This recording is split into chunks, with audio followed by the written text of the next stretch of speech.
बिस्मिल्लाहिर्रहमानिर्रहीम। अस्सलाम वालेकुम नाज़रीन, आप यूट्यूब चैनल देख रहे हैं। मैं इमरान खान हूं। 3 नवंबर को इमरान खान साहब को गोलियां लगी थी और उसके बाद अब जीआईटी ने तमाम चीजें जो पुलिस ने बनाई थी, जीआईटी उसने बहुत सारी चीजें जो हैं उनको बेनकाब किया और वो चीजें बहुत क्लियर हो गई हैं। इनमें जो एक नुक्ता है वो सबसे ज्यादा अहम है। अगर आप जानना चाहते हैं कि इमरान खान पर गोलियां किसने चलाई और किस तरीके से वो इस सारे ऑपरेशन को लीड कर रहा था और किस तरीके से ये सारा गेम चल रहा था, तो आपको एक मोबाइल फोन चाहिए और वो मोबाइल फोन है डीपीओ गुजरात का। देखिए, कोई तो था जो ये चाह रहा था कि इसको एक रंग दिया जाए, इस कत्ल की कार्रवाई को जिसमें इमरान खान साहब की अल्लाह ताला ने जान बचा ली, इसको एक मजहबी रंग दिया जाए। और मजहबी रंग देने के लिए पहले कुछ बयानात दिलवाए गए मरियम नवाज से, ख्वाजा आसिफ से, जावेद लतीफ से, मरियम औरंगजेब से, कुछ सहाफियों से, राणा सनाउल्लाह से पहले बयानात दिलवाए गए। जब उन्होंने बयानात दे दिए तो एक पूरा मोमेंटम बन गया। वो मोमेंटम बनने के बाद इमरान खान साहब को गोलियां मार दी गई और फिर फौरी तौर पे जो सबसे जरूरी चीज दरकार थी वो ये थी कि जो गोलियां मारने वाला है उसको गोली मार दी जाए। गोलियां मारने वाले को जब गोली मारने की कोशिश की गई तो रास्ते में मुअज्जम शहीद आ गया और गोली उसको लग गई और वो मौका पर जाँ बहक हो गया। उसके मासूम बच्चों की आपने वीडियो देखी होगी, वो बेचारा पड़ा हुआ था जमीन पे और उसके छोटे छोटे बच्चे अपने बाप को उठा रहे थे। उनको अंदाजा भी नहीं था कि लोग क्यों भाग रहे हैं। बहरहाल उनका बच्चों का वालिद जो है वो वहां पे शहीद हो गया। अब क्योंकि मुलजिम गिरफ्तार हो चुका था तो फौरी तौर पे प्लान बी बनाया गया। प्लान बी ये बनाया गया कि इस मुलजिम का एक इंटरव्यू किया जाए और उस इंटरव्यू के जरिए साबित किया जाए कि ये जो पूरी कत्ल की वारदात है ये एक मजहबी वजह से हुई है, जो इससे पहले पूरा बिल्ड किया गया था, एक मोमेंटम बनाया गया था। तो उसमें इस्तेमाल कौन हुआ? उसमें जो इस्तेमाल हुआ वो डीपीओ गुजरात, क्योंकि अब तक की जो तहकीकात है उनके मुताबिक जो एसएचओ ने बयान दिया है वो भी यही कह रहा है कि डीपीओ गुजरात ने अपना मोबाइल फोन एसएचओ को दिया और एसएचओ ने डीपीओ के मोबाइल फोन से ये वीडियो रिकॉर्डिंग की और बाकायदा उसको सवालात बताए गए कि ये वाली चीजें पूछनी है, इस तरीके से पूछनी है और ये सवालात इसके सामने रखने हैं और ये मतलूबा मवाद है जो हमें चाहिए। तो डीपीओ के मोबाइल के अंदर वो वीडियो रिकॉर्ड की गई। मेरी इतला के मुताबिक डीपीओ की उसका जो मोबाइल था उसमें ये वीडियो एक मरतबा रिकॉर्ड नहीं हुई, उसमें ये वीडियो 2-3 मरतबा रिकॉर्ड हुई है और जब तक के मतलूबा वीडियो मैसर नहीं आ गई, वो पूरा हिस्सा मिल नहीं गया जो काम का था, तब तक वो वीडियो रिकॉर्ड की गई है। जब डीपीओ के मोबाइल में ये वीडियो रिकॉर्ड हुई तो ये रिकॉर्ड किसी और के पास था ही नहीं, डीपीओ के पास वापस पहुंच गया। वहां से डीपीओ ने ये वीडियो किसी को भेजी। अब वो कौन था जिसको डीपीओ ने ये वीडियो भेजी? और उसने ये वीडियो फिर चंद सहाफियों को भेजी फौरी तौर पे।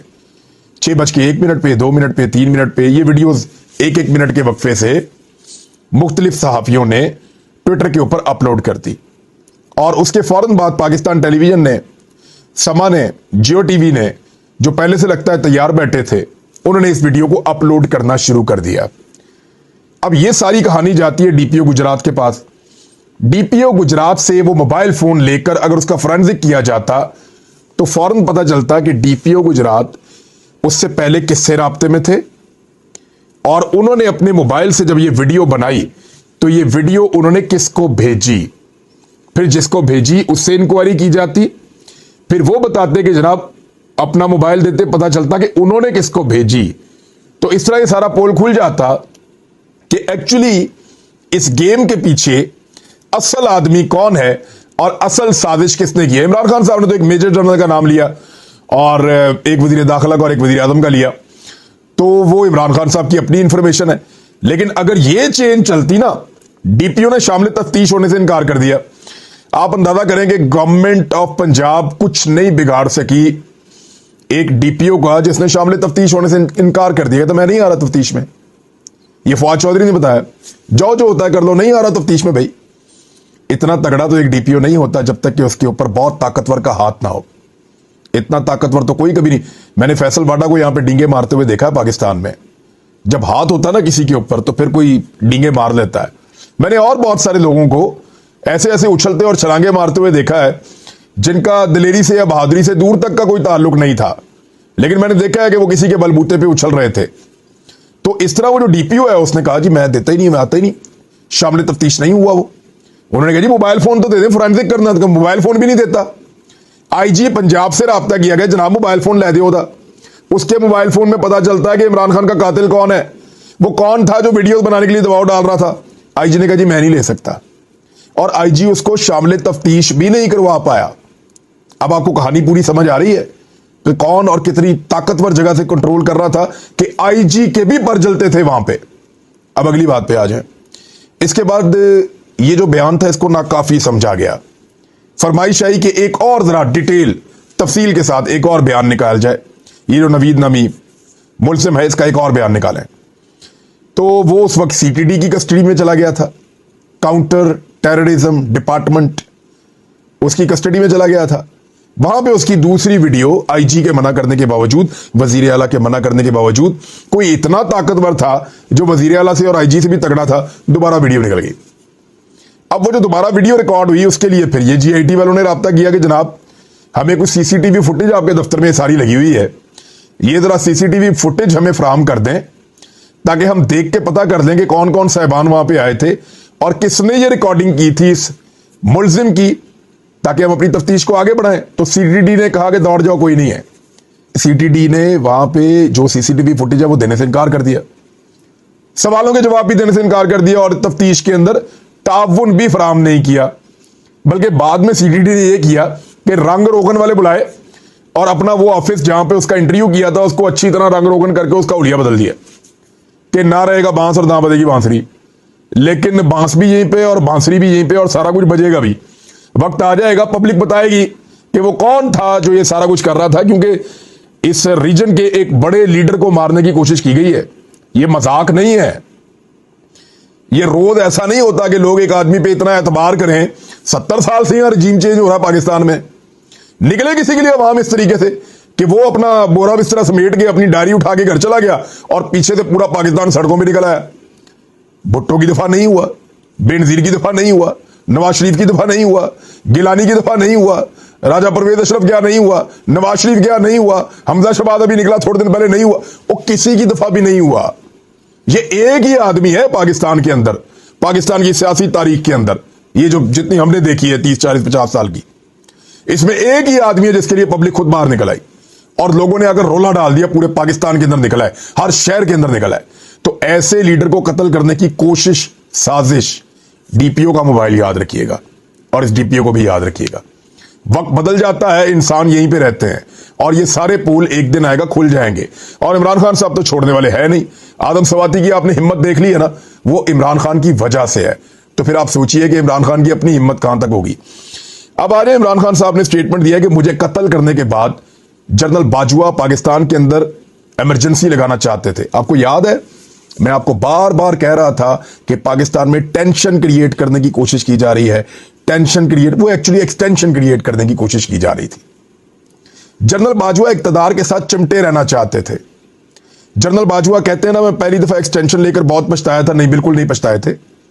डीएचए के अंदर बहुत सारी ऐसी जगह हैं हम जानते हैं जिन लोगों ने जश्न मनाए थे, मिठाइयां बांटी थी, लोगों के घरों तक मिठाइयां गई थी, सेलिब्रेशंस हुई थी जनरल बाजवा की एक्सटेंशन के ऊपर, और फिर बड़े लोगों ने बड़ी मौजें की थी उससे पहले भी और उसके बाद भी। तो अब जो है जनरल कमर जावेद बाजवा साहब जो ये कहते हैं कि वो एक्सटेंशन नहीं चाह रहे थे, एक्चुअली वो चाह रहे थे और उनकी बात नहीं मानी गई। वो आखिर तक इस उम्मीद में थे कि इमरान खान साहब कोई नया एडवेंचर कर देंगे और उसका फायदा जनरल बाजवा को हो जाएगा। लेकिन फिर जब इमरान खान साहब ने ऐसा नहीं किया, गोली लगने के बावजूद ऐसा नहीं किया, इमरान खान साहब को जब गोलियां लगी और वो बच गए, तो ये बहुत सारे लोगों के लिए बहुत परेशान कुन बात थी। इमरान खान साहब ने कहा कि कत्ल करवाने के बाद इमरान खान साहब को जनरल बाजवा जो है वो पाकिस्तान में इमरजेंसी लगाने की कोशिश कर रहे थे, या इस बारे में वो सोच रहे थे। ये बड़ा सीरियस एलिगेशन है। जनरल बाजवा के ऊपर डायरेक्टली इमरान खान साहब ने कत्ल का इल्जाम लगा दिया, डायरेक्टली, कि ये आदमी है जो मुझे कत्ल करना चाहता था। वो 3 नाम तो उन्होंने पहले लिए थे, अब ये चौथा नाम उन्होंने शामिल किया। उस वक्त अगर ये नाम इमरान खान साहब लेते तो पाकिस्तान के अंदर करमास मच जाता। हो सकता है उस वक्त इमरान खान साहब को आइडिया ना हो इतना, हो सकता है उसके बाद उनको चीजें क्लियर हुई हो सकता है अब लोगों ने उनको बताया हो कि जनाब हम नहीं, वो कसूरवार है। या हो सकता है कोई ऐसी चीजें सामने आई हो, लेकिन जनरल कमर जावेद बाजवा के ऊपर यह बड़ा संगीन नौयत का इल्जाम है, जिसके ऊपर आज के दिन में इमरान खान साहब एक प्रेस कॉन्फ्रेंस भी करने जा रहे हैं। यह बहुत अहम है और इसको हवा में नहीं फेंका जा सकता। दूसरी जानिब पीएमएलएन का तो पट्टा ही अब बैठ जाएगा, मुझे आइडिया हो गया, जैसे उन्होंने पाकिस्तान की इकॉनमी का बैठा दिया। मिफ्ता इस्माइल फट पड़े हैं और उन्होंने कहा है कि डार साहब अपने अलावा किसी को पीएमएलएन के दौरे हुकूमत में वजीर खजाना देख ही नहीं सकते। वो कहते हैं जी मुझे फौरी तौर पे वजीर खजाना बनाए। और मुझे अच्छी तरह याद है कि यूसुफ रजा गिलानी साहब के दौर में जब पीएमएलएन ने अपने आप को अलग कर लिया था पीपल्स पार्टी की कैबिनेट से थे, तो फिर डार साहब इशारे कर रहे थे आंखों से गिलानी साहब को, और गिलानी साहब ने नवाज शरीफ साहब को कहा था कि आप इन्हीं को दे दें हमारे वजीर खजाना के तौर पर, तो हम बेहतर परफॉर्म कर पाएंगे, और ये वो इस तरह वो कर रहे थे। तो डार साहब को वजीर खजाना बनने का बहुत शौक है। आज इसके ऊपर गवाही दे दी है मिफ्ता इस्माइल ने। उन्होंने कहा 1.5-2 महीने मेरे खिलाफ प्रोपेगेंडा किया, मैं 170 का डॉलर कर दूंगा, 160 का डॉलर कर दूंगा, मैं पाकिस्तान में दूध और शहद की नहरें बहा दूंगा, मैं ये कर दूंगा वो कर दूंगा, इतना प्रोपेगेंडा करके मुझे गंदे तरीके से गंदा करके निकाला, और अब आके पाकिस्तान को मजीद बर्बाद कर दिया, इकोनॉमी को पाकिस्तान की। अब डार साहब जो है उनको जवाब देने का वक्त आ गया है, और मिफ्ता इस्माइल साहब की जान छूट गई है, क्योंकि बहुत मुश्किल फैसले करते करते वो खुद मुश्किल में फंस गए थे और पूरे पाकिस्तान को मुश्किल में डाल दिया था। अच्छा, तमाचा मारा है जी पूरी की पूरी पीएमएलएन की सीनियर क़यादत के मुंह के ऊपर नवाज शरीफ ने, शहबाज शरीफ ने और मरियम नवाज ने। कैसे? बेचारों के जूते घिस गए काम करते करते। मैं किस किस का नाम लूं? बेचारा ख्वाजा आसिफ, बाल सफेद हो गए खिदमत करते करते नवाज शरीफ की और शहबाज शरीफ की। ख्वाजा साद रफीक, एमए कॉलेज से लेकर आज तक एक पांव पर खड़े होकर सियासत की, नवाज शरीफ की हर कॉल पे लब्बैक की, जेलें तक काटी, बड़ी बड़ी बेइज्जती उठाई, बड़ी बड़ी मारें खाई। ख्वाजा साद रफीक और बहुत सारे लोग हैं। ढेर लगा बड़ा पूरे पाकिस्तान के अंदर, जगह जगह पीएमएलएन के लीडर सीनियर, बड़ी बड़ी उम्रों के, और उन सबको, यानी वो देखें आप, क्या नाम है उनका, शाहिद खाकान अब्बासी, और बहुत सारे लीडर हैं। मैं किस किस का नाम लूं और किसका नाम छोड़ूं? बहरहाल बहुत सारे हैं, सबको शर्मिंदा मैं नहीं करना चाहता, लेकिन आप ये देखें कि उन सबको छोड़ के अपना खून, अपनी बेटी मरियम नवाज को सीनियर नायब सदर बना दिया पीएमएलएन की। तो मैं पीएमएलएन के तमाम दोस्तों को एक बात कहना चाहता हूं, और पीपल्स पार्टी के दोस्तों को भी मैं यही बात कहना चाहता हूं। आसिफ अली जरदारी ने थोड़े दिन पहले गोद में एक बच्चा उठाया हुआ था, छोटा सा, बड़ा प्यारा सा, क्यूट सा बच्चा है, और वो आसिफ अली जरदारी का नवासा है। पीपल्स पार्टी वाले अपने आप को ज़हनी तौर पे तैयार रखें, आपने उसके लिए नारे लगाने हैं, और एक दिन उसके पीछे आपने खड़े होना, उस बच्चे के पीछे। अभी वो बच्चा पैम्पर पहनता है, बीच में पेशाब कर देता है, लेकिन आप सब ने उसके पीछे खड़े होना है। आप आज भी सियासत कर रहे हैं, कल उस बच्चे के पीछे भी आप खड़े होकर सियासत करेंगे। और जुनेद सफदर, कैप्टन सफदर का बेटा, मरियम का बेटा, ये भी आपका लीडर होगा, आपने कल को इसके लिए भी नारे लगाने हैं। तो आप ज़हनी तौर पे अपने आप को तैयार रखें। आप जितनी मर्जी मेहनत कर लें सियासत में, आप जितने मर्जी झटके खा लें, जितनी मर्जी अपनी जूतियां चटका लें, जितने मर्जी डंडे खा लें, जितनी मर्जी जेलें आप बर्दाश्त कर लें, आपको हमेशा इन खानदानों का गुलाम रहना है। आपको गुलामी मुबारक। और जो लोग इन पॉलिटिकल पार्टी से बाहर हैं, फिलहाल वो थोड़ी सी आज़ादी इंजॉय कर सकते हैं, क्योंकि पूरी आज़ादी तो किसी भी पॉलिटिकल पार्टी में पाकिस्तान में नहीं है। मौलाना फजलुर रहमान साहब की पार्टी में बहुत सीनियर जय्यद उलमा इकराम है, वो ज़हनी तौर पे तैयार रहे कि फजलुर रहमान साहब का बेटा एक दिन उन सब के ऊपर हुक्म चलाएगा, और उन सबको वो हुक्म मानना पड़ेगा।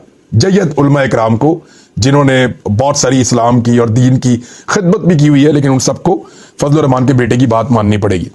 यही दस्तूर है इन मरूसी पॉलिटिकल पार्टीज का, और इसी के खिलाफ इमरान खान साहब ने अलम बगावत बुलंद किया था, और ज्यादा जो क्राउड है इमरान खान के पीछे आता है वो इसी वजह से आता है। शाह महमूद कुरैशी की बेटी को इलेक्शन हराया नहीं पीटीआई ने, अभी मुल्तान में हराया ना, क्योंकि पीटीआई कभी बर्दाश्त नहीं करेगी कि मरूसियत जो है वो पनपती चली जाए और आगे बढ़ती चली जाए। एक खबर और है नाज़रीन, और ये खबर भी बड़ी इंपॉर्टेंट है। तहरीक तालिबान पाकिस्तान ने पीएमएलएन और पीटीआई के लोगों को धमकाया है। अब ये एक ऐसा रीजन है जिसमें इख्तलाफ पैदा हो सकता है पीपल्स पार्टी में और पीएमएलएन में, क्योंकि बिलावल ने अफगानिस्तान को लेकर, अफगान तालिबान को लेकर बड़े सख्त जुमले बोले हैं, और वो बिलावल समझते हैं कि टीटीपी और अफगान तालिबान ये सब एक ही हैं, और बहुत सारे लोग ऐसा समझते हैं, और बहुत सारी जगहों पे ये एक, इनके साथ आपस में ताल्लुकात बहुत अच्छे भी हैं, बहुत सारी जगहों पे इनके आपस में इख्तलाफात हो भी सकते हैं, लेकिन ये दो अलग तंजीमें हैं। लेकिन बिलावल ने इनके खिलाफ सख्त एक्शन लेने का और अमेरिकन पॉलिसी को जारी रखने का और अमेरिकन के नुक्ता नजर के मुताबिक आगे चलने का फैसला किया और बड़े सख्त जुमले उन्होंने बोले हैं। और उसके बाद जो है वो जवाब भी आया दूसरी जानिब से, अफगानिस्तान से भी आया, टीटीपी की जानिब से भी आया और बाकायदा एक धमकी भी आई। दूसरी जानिब जो राणा सनाउल्लाह है उन्होंने कहा कि नहीं, हम तो मशरूत तौर पे मुज़ाकरात करने जा रहे हैं टीटीपी के साथ। अच्छा, मशरूत मुज़ाकरात की बात पाकिस्तान तहरीक इंसाफ भी करती थी, लेकिन देखिए पीपल्स पार्टी में और पीटीआई में और पीएमएलएन में ये एक इख्तलाफ मौजूद है।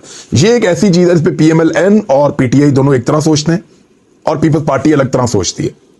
वो ये है कि पीएमएलएन का और पीटीआई का ये सोचना है कि मुज़ाकरात किए जाएं और ये लोग हथियार फेंक दें, जितने भी अस्करियत पसंद हैं वो अपने हथियार गिरा दें और हथियार डालने के बाद मुज़ाकरात की टेबल पे आए और मुज़ाकरात के जरिए से पुरअमन तरीके से कौमी धारे का हिस्सा बन जाए और फिर इस तरह पाकिस्तान आगे बढ़ जाए। ये फार्मूला पाकिस्तान तहरीक इंसाफ का और पीएमएलएन भी इसके बारे में बात कर रही है, राणा सनाउल्लाह भी। लेकिन बिलावल का और पीपल्स पार्टी का जो फार्मूला है वो बिल्कुल ऐसा नहीं है।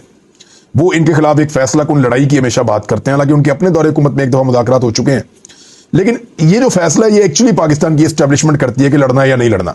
सियासतदानों तो बंदूकें उठा के नहीं लड़ना, जाके लड़ना तो फौज ने, पुलिस ने, एफसी ने, इदारों ने या अवाम ने कुर्बानियां देनी है।